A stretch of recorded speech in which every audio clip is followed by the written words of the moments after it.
To begin, open the TikTok app on your phone. Log into your TikTok account, if you haven't already. Now go to your profile from the bottom right corner.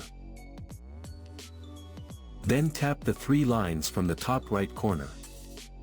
From the pop-up menu, select Settings and Privacy. In the Content and Display section, navigate to Activity Center. Then, select Watch History. You will find a list of all the videos you have watched in the past 180 days. To manually delete an individual item, press and hold on it. From the pop-up menu, tap Delete. In the confirmation window, tap Delete again to confirm. The selected item will be deleted. This way, you can delete any specific item you wish.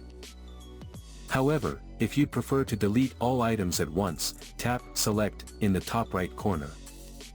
Tap the circle next to Select All Watch History. Then tap the Delete button.